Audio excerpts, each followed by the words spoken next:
of dudes rapping, they ain't nice as me. 98% ain't lived the same type of life as me. The judge gave me life and then they sent me where the life is be. That level 4 with depth and vice, the type of stuff they like to see. Two choices, fight or flee. I refuse to die a chump. I never been a mark, but damn, it's scary when that riot jump. I seen dudes cry, get punked, or some sexually brutalized. Knew a dude who lost his life and he was only doing 5 year-long racial fights when homie all you do is ride. Lonely days and nights up in a hole causing suicide. From the moment you arrive, you see the Mexican mafia. AB skinheads with big giant swastikas. Pro-black philosophers, the BGF, the Kumi, and Muslims who will murk you from the nation to the Sunni. That MS was loony, quick to ride up on they rival. Even Christians went to church, hide knives up in they Bible. Political and tribal, the Crips and Damus, the Long Beach, the Hubs and the Dubs and the Grooves, the IE, the Bakersfield, the Dago Pyrus, the hustlers quick to roll, the gangsters don't move. Whatever clique you choose, you better stick to your rules. I done seen cats get hit and the force will lift them off their shoes. The gun tower got the power, they will kill you if you move. The gun tower got the power, they will kill you if you move. Say what's cracking, YouTube? So on this day in particular, we hop in the car. We fixed to go to actually the city of Denver and go down to one of these spots down there in the 5 Points and get some barbecue, right? So we hop in the car. We going down this long street called Colfax. You know, we in the green car, you know, with the trimmed in gold, the car that I believe, you know, will attract attention sometimes from the police or whatever. So now as we're going down the street, all of a sudden, I notice a police car gets behind us. So the homie OZ say, hey, homie, you see that car? You see that car back there? I say, yeah, don't trip, you know, just you know, stay cool or whatever. So we drive a block or two. We going down Colfax. The police car pulls us over. Now, inside of the police car is 2 lady officers. You got a black lady and a white lady. So they pull us over. Now, keep in mind, me or the homie OZ cannot present our ID to these people because, of course, we are both on the run for this attempted murder. And of course, we are both on probation for when they raided our house in Montana. They pull us over.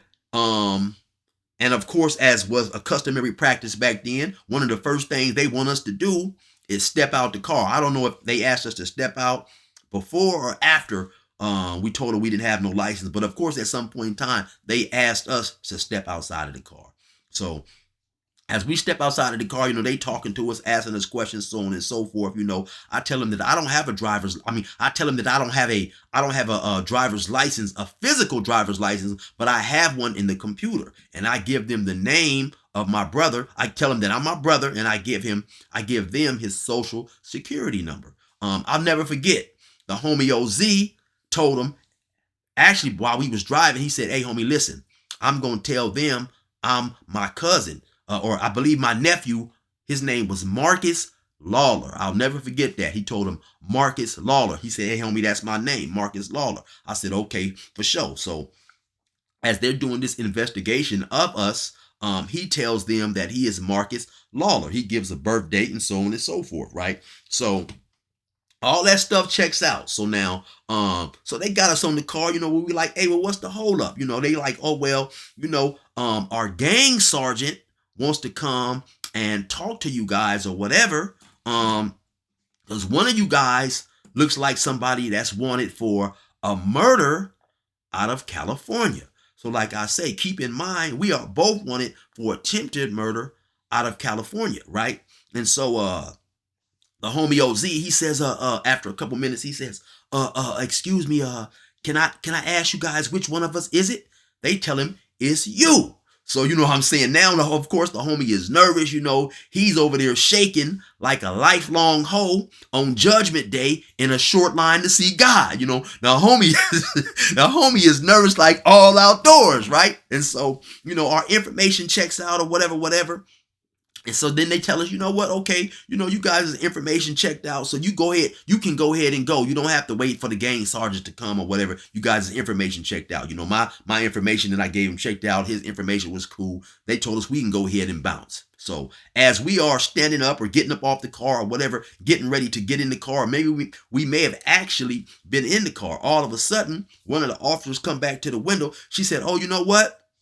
The gang sergeant is right there. You know, so we see another car approaches. So she's saying, since he's already here, he might as well just go ahead and do his investigation and talk to you guys, so on and so forth. We like, damn, you know, we was trying to get away for this cat come. So the gang sergeant, he comes. He's an older dude. I would probably say maybe in his mid 40s, somewhere around there. White dude, maybe about 5'9", 180 pounds, you know, whatever. But come to find out, he was extremely knowledgeable on gangs and California gangs. I guess these California gangs, which had been infiltrating and, in his opinion, overtaking and causing havoc in his city, right? So once again, of course, he asked us to step out the vehicle, and he asked us, do you guys have any gang tattoos, or have you guys been shot?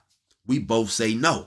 So he's talking to us, asking us questions. At some point in time, he asked us to take our shirts off. I take my shirt off. He looking at me. You know, I don't have no tattoos. I hadn't been shot. I had been shot in the chest or the back or anywhere. I got shot one time in the butt, but you know, I'm not fit to take my pants off and none of that stuff. And so when he tell the homie OZ to take his shirt off, OZ had just got shot maybe about a year ago somewhere, maybe a year and a half ago. He had got shot in San Bernardino. He had got shot in the back. He also had BH on his back arms. At some point in time, like I said, I told a story. Initially, OZ, due to the fact of having some relatives from the Nickerson Gardens, he was claiming bounty hunter at some point in time. At that point in time, he no longer claimed bounty hunter, but he still had the tattoo on his arms. So the police said, hey, man, I see you got, you know, you lied to me. First, when he see the gunshot on his back, he said, oh, man, hey, you lied to me, man. You have been shot. Why'd you lie? And then when he had him remove the shirt further, he see the BH on his back arms. He said, oh, man, you got a tattoo. You lied to me about the tattoo. What does the tattoo stand for? OZ tell him, oh, man, it stands for my mother, Barbara Hawkins. She passed away. He said, oh, okay. Are you sure it doesn't stand for bounty hunter? And so he's talking to OZ some more and stuff. And he tells the lady officers, you know what? This dude has lied to me several times. You know, I don't know why he's lying. Neither one of these dudes have an ID. Let's take him down and find out who he really is. Now, the moment he say that, pew, OZ take off running. OZ get up out of there. Pew. So now the ladies, they look at each other. All of a sudden, they look at each other and like they don't know what to do. And they both eventually take after him, right? So he stayed there with me. He walked toward me like, hey, man, you're not going to run. You're not going to run, are you? I'm like, no, man, why would I run? You know, like I said, I told you guys, you know, I told you my name, you know, I gave you my number for my driver's license. And the cap that I had told them is I was in town they had recently just had a concert, a rap concert with H-Town, the group that used to sing Somebody Rockin', Knockin' the Boots. I don't know, some of you guys from Denver may remember when that concert happened. LL Cool J and a few others, right? So I told him that I was at the concert and I had lost my driver's license, right? So he's walking toward me. He's like, hey, you're not going to run, are you? You're not going to run. I'm like, no, man, I don't, you know, he's walking up on me slow. He finally get up on me, put his hands on me, say, turn around, man. Let me handcuff you. I'm like, hey, what's going on? All my stuff check out. He's like, well, just wait, you know, let me just get this situation taken care of, right? So now, after he cuffs me, he's also on the walkie-talkie saying, oh, yeah, he's describing OZ. Oh, yeah, he's about 5'10", 225, maybe 5'11". He's a fat ass. He's not going to get far. Yeah, keep looking for him, you know, because you hear the communication going back and forth. Every 2 or 3 minutes, he'll hop on. Oh, yeah, he's about 5'10". He's describing the stuff OZ had on. He kept saying, oh, he's 220, 225. He's a fat ass. He's not going to get far. That fat ass is going to be out of breath soon. He kept making a point to say that the homie was a fat ass, right? And sure enough, man, you all of a sudden you hear over the radio, okay, you know, they said whatever they said, suspect is in custody, suspect is in custody. So about 4 or 5 minutes later, a car pulls up. He hops out the car and stuff. He got dirt on his shoulder, dirt on his hair, dirt on his face. He giving me that, his shirt is all ripped. He giving me that look like, yeah, man, they just whooped my ass, right? So they eventually, get us up, and they put us in the car, taking us downtown. Also, man, while they're chasing OZ, the sergeant is looking through my car, right? He happens to find a piece of paper with my real name on it. And he asked me, who is, he says my real name. So I think fast. I said, oh, that's my nephew, right? So the paper was where I went and got the car, took to Jiffy Lube or something like that, got a tune up. Now, I thought that I had got all that stuff out of there with my real name, but obviously I didn't, right? So now I'm like, damn, I'm thinking to myself, I know I'm going back to jail. This dude got my real name, so on and so forth. I don't have no ID. It's all bad. Plus, like I said, me and the homie OZ, we are in the system in Montana because we are on probation. The car has Montana tags, so on and so forth. So I'm thinking, it's just a matter of time before they find out who we are. And so as they got us in the car now, they're locking up and securing my car. I tell the homie, well, damn, man, once they get us down there and find out who we are, man, we might as well just waive extradition, man. Ain't no need to be sitting around out here. You know what I'm saying? When eventually they gonna get us back to California anyway, let's just waive extradition, homie, and go fight this stuff. He like, okay, yeah, cool, right? So now they take us downtown, I believe downtown Denver, to the county jail. Eventually they put us in this holding tank. It's maybe about, I don't know, maybe 10 to 15 people up in there. When they put us up in there, there's a white dude up in there, probably in his 30s or 40s. He's extremely irate. He seems to be a little drunk. From what I gathered, he was sleeping in one of those parks or whatever, and they went over there and for whatever reason, had arrested him. Now, he's screaming and hollering, ranting and raving. I can't remember exactly what name he was saying, but he kept saying, that's not my name. That's not my name. You guys are calling me something. That's not my name. He's extremely upset. That's not my name. My name is whatever he was claiming his name was, right? So, now, when they got us sitting in this holding tank, this is like one of them holding tanks you would see on probably one of those police shows. We're sitting in the tank. We can look through the bars and see the officers, behind the desk doing whatever they're doing. 4 or 5 officers behind the desk on the computer, when they come in to book you in or whatever, right? So, after a couple of seconds of this dude ranting and raving, one of the officers, she comes over there. She calls him by his real name, because he had gave them a fake name, I guess because he had warrants. So she calls him by his real name, and he says, hi, nice to meet you. He walks through the bars and puts his hand through the bars. Now, all this animosity and stuff that he had before is gone, right? So once they do that, I turn to the homie OZ. I said, yeah, homie, we out of here. We crack, because it only took them a few minutes to discover who this dude was. Now, I'm knowing, by this time they done fingerprinted me and OZ and everything. So I'm knowing, like I said, our information is in the computer. We out of here. You know what I'm saying? Both of us is on probation in Montana. We out of here, right? So we sitting up in there now. Time is starting to go on and on and on. 30 minutes, 45 minutes, or whatever time is passing. They haven't came back and called us by our real names or said anything to us yet, due to the fact, like I said, I'm already wanted for attempted murder.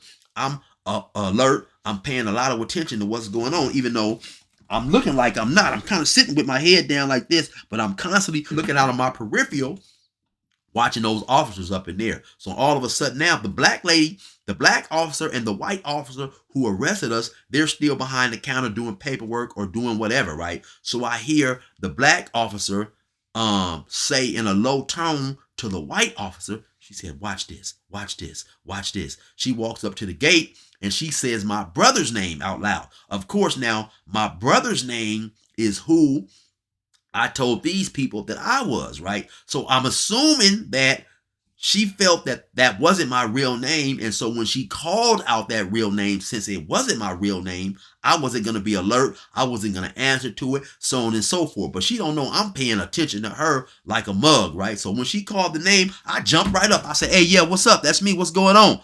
She called me to the gate, asked me a couple of questions, and she tells me I'm getting released, right? So they pull me out. They pull me out and stuff to the counter, giving me my release papers and so on and so forth. So the homie OZ, he walk up to the counter. He say, hey, what's up? What about me? Are they letting me out? One of the officers tell him, no, we're charging you with resisting arrest and some other thing they told him, they was going to charge him with, So while I'm at the counter, I asked him, well, how much is his bail going to be? His bail was only like maybe $250, $300, $400. It was extremely low, right? So I told the homie, don't trip, homie. I'm supposed to come down here and bail you out, So I asked them, how long will it be before he's eligible to be bailed out? So they said, it'll probably be like around 11 or 12 o'clock tonight. It's a long process. We have a lot of people, and it takes a long time to bail somebody out. So when I turn back to look at him and tell him, hey, homie, don't trip, I'll be back down there to get you. You can just see the look in his face. He was like, oh my God, because he's assuming what I'm assuming. By the time 11 o'clock or 12 o'clock at night comes, they will have discovered who this dude is. So, what I failed to mention is when they took our fingerprints and did all that stuff and they faxed the information down to Montana, just so happened that the computers in Montana was down. Because as we're sitting over there, where me and OZ is sitting over there, waiting for them to discover who we are, we're hearing them talk. They say, oh, well, their computers is not working. So they kept faxing the information to Montana like several times. And we kept hearing them say, oh, it's not going through. Their computers must be down, so on and so forth, right? So that's how I happened to get lucky and got released. So, it was unfortunate for the homie that he had to say it didn't make no sense in me staying with him. Wouldn't gonna do us no good if both of us was locked up in jail. So, of course, I got out of there. You know what I'm saying? So, when they gave me the papers and released me, the lady asked me, do you want us to give you a ride back to your car? I said, hell no. You know what I'm saying? Because the only thing that I'm thinking of is you guys giving me a ride back to my car. Then all of a sudden it comes over the walkie-talkie or whatever. Hey, do you guys still got that guy with you? Bring him back. He's wanted for an attempted murder in California. Bring his black ass back. So I said, hell no. Now, during the time also while we were sitting in the holding cell, my girlfriend also happened to be out there. So I had called her and my cousin. I told them where my car was, my extra set of keys, go down there and get my car. So they had got my car. So soon as they let me out of the police station, I asked them, hey, which way is the bus? Because you always see buses running in Denver. They pointed me to where they thought the nearest bus was. And so I walked around the corner. Soon as I got out of eyesight of that police department, I took off running. I'm jogging, I'm running, I'm hitting corners. I'm like Usain Bolt on crack, you know what I'm saying? I'm trying to get far away from that police department. I'm downtown Denver. I don't know where I'm at, but I'm just running, I'm jogging. I'm trying to get away from there because I don't know when those machines are going to start working again and they find out who I am. So, I go to the house, I catch the bus. I make it back to the house. Now, by the time I get home, the homie OZ, he has called a couple times and stuff. And so I'm telling him, hey, homie, don't trip. If things go smooth and you can make it to 12 o'clock, I will definitely, send my girl down there or my cousin, somebody down there to bail you out.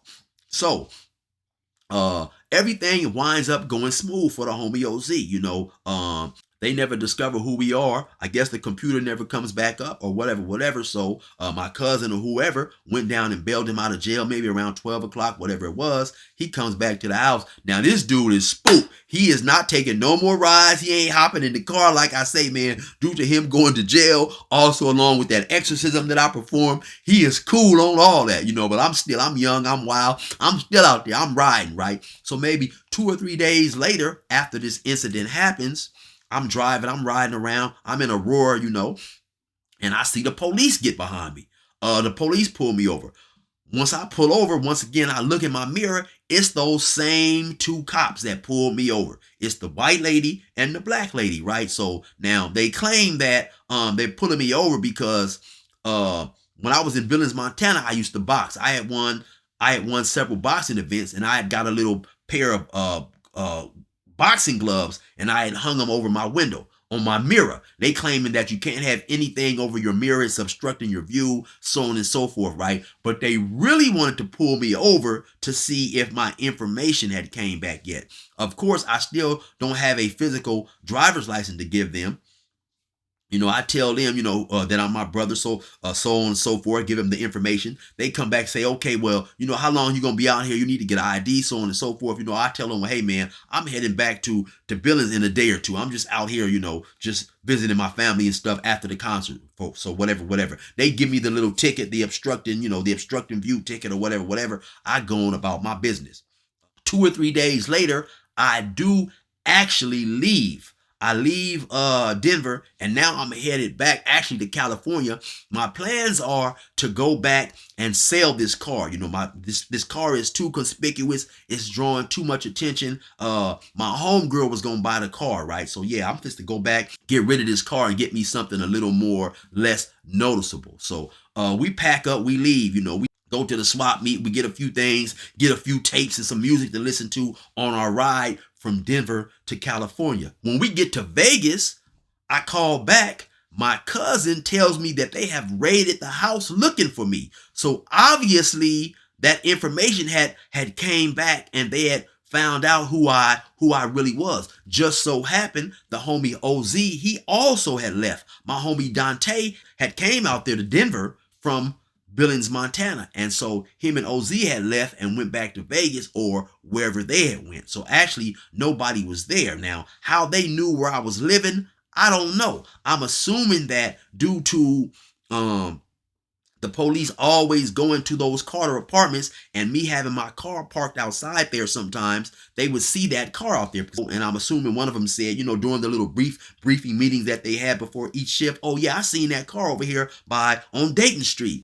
And so whenever they figured out what apartment that I was staying in with my cousin, and they went over there and they raided the apartment, I was not there, fortunately. They told my cousin some hogwash that I was wanted for spousal abuse or some crap like that. And if they knew where I was, to turn me in, so on and so forth. But like I say, once I got to Vegas and called back, they gave me the information. So what ended up happening is, so once we left Vegas, we ended up going to Los Angeles to where my girl's family was from, right? So we stayed out there a couple of days. She happens to stay, or she's from the Jungles. She's from an area known as the Jungles, where they shot that film Training Day with Denzel Washington or whatever, right? And so one day in particular, I happened to give her sister a ride home to the east side of LA. I'd given her a ride several times. She would come over there to visit. At that time, she was staying on the east side of LA. I would take her home. I forget what freeway that I would have to get back on to leave the east side and go back to the Jungles, but I hated getting on this freeway because when you get on the freeway, it's like 3 or 4 lanes or whatever. It's a lot of traffic, and they would never let you over. You know, you had to struggle hard to get over. So one day in particular, one night I'm taking her back, you know, to the east side. I happen to get on this particular freeway. Once again, I'm having all the trouble in the world getting over. So when you hop on the freeway, after you're on the freeway for, I don't know how long it is, but it's a short trip before the freeway starts curving to the right. And so as I'm going through the curve, all of a sudden it's a car, because I can't get over. It's a car in front of me, and I crash right into the car. Blam! I crash into the car, tear the whole green car up. So come to find out later, another car had stalled in that first lane, and the car in front of me crashed into that car, and I crashed into that car, right? So I ended up tearing the green car and never got a chance to sell it to my homegirl. But anyway, that's the story right there of how I dodged a bullet in Denver. I'll be back later on with more stories. Rest in peace to the homie OZ. You already know what time it is, man. Resume normal program. Say what's cracking, YouTube. It's your boy 16 to life, and I'm back like I'm on a parole violation. Yard down.